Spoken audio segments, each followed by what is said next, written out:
তিস্তা পানি চুক্তি হবে ভারতের কেন্দ্রীয় সরকারের সাথে, কিন্তু পশ্চিমবঙ্গের মমতা ব্যানার্জির সাহায্য লাগবে। কিন্তু মমতা ব্যানার্জির উপর আমেরিকার ডিপ স্টেটের একটা ছায়া ছিল। এইবার প্রথম এই মমতা ব্যানার্জি সেই আমেরিকান ডিপ স্টেটে থাকা সত্ত্বেও মমতা ব্যানার্জি আউট হয়ে গেল। এবং মমতা ব্যানার্জি আউট হওয়ার পেছনে আওয়ামী লীগের ওখানকার যারা বিজেপি রয়েছে, বাংলাদেশে হিন্দু রয়েছে এবং শেখ হাসিনা, তাদের একটা বিরাট ভূমিকা আছে। তো যা হোক, এখন এই মমতা ব্যানার্জির জন্য আসলে তিস্তা চুক্তিটি নরেন্দ্র মোদী স্বাক্ষর করতে পারেননি।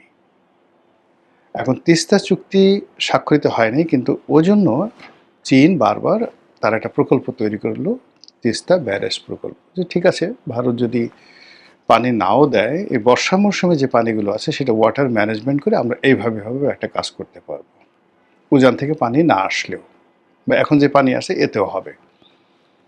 কিন্তু এটা তো ভারত করতে দেবে না। এর কারণ হলো এই চীনের যে ফন্দি ফিকির, এখানে শুধুমাত্র আমাদের উপকারের জন্য নয়, সেই উপকারের পেছনে তাদের একটা সামরিক কুমতলব আছে।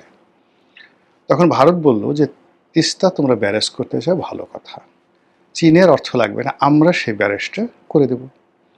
তো শেখ হাসিনা বলল যে ঠিক আছে, করে দাও, তুমি পানি চুক্তি করো, নচেত তিস্তা ব্যারেজটা করে দাও। ওদিকে চীন বলছে আমাদেরটা নাও।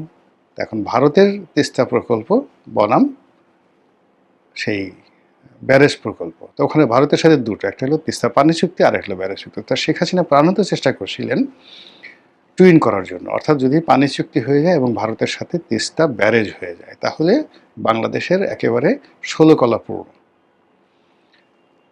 অন্যদিকে যদি চীনের দিকে চলে যায়, তাহলে ভারতে তার যে দরজা, রাস্তা বন্ধ হয়ে যায়।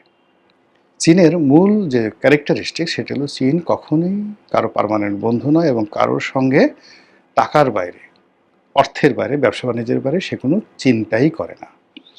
কাজেই শেখ হাসিনার তো পলিটিক্যাল শেল্টার দরকার, সামটাইমস অর্থ দরকার, লজিস্টিক সাপোর্ট দরকার, গোয়েন্দা সাপোর্ট দরকার, রয়ের সাপোর্ট দরকার, মোসাদের সাপোর্ট দরকার, সিআইএর সাপোর্ট দরকার। তো এই কম্প্যাক্ট যে সলিউশন, এটা তাকে নরেন্দ্র মোদী বা দিল্লি দিতে পারত। কিন্তু চীন বা পাকিস্তান কিংবা আমেরিকা, চীন অর্থ দেবে, পাকিস্তান দুষ্ট বুদ্ধি দেবে, আর আমেরিকা মাতব্বরি করবে।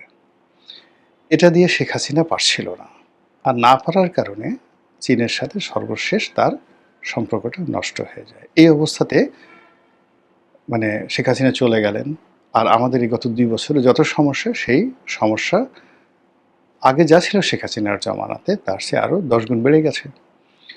তিস্তার সমস্যা বেড়ে গেছে, চীনের সাথে সম্পর্ক জটিল হয়ে গেছে, ভারতের সাথে সম্পর্কের দরজা বন্ধ হয়ে গেছে, আমাদের যতটুকু অর্থনৈতিক সঙ্গতি আছে সেটা বন্ধ হয়ে গেছে, আমেরিকার সাথে সম্পর্কটা নষ্ট হয়ে গেছে। মধ্যেগণে ইউনূস, এনসিপি, জামাত, তারা যে একটা জটিল পরিস্থিতি সৃষ্টি করেছে পুরো রাজনীতির অঙ্গনে। এখন কি যে হচ্ছে কেউ বলতে পারবে না, নো বডি ইজ হ্যাপি, কেউ সুখী নয়।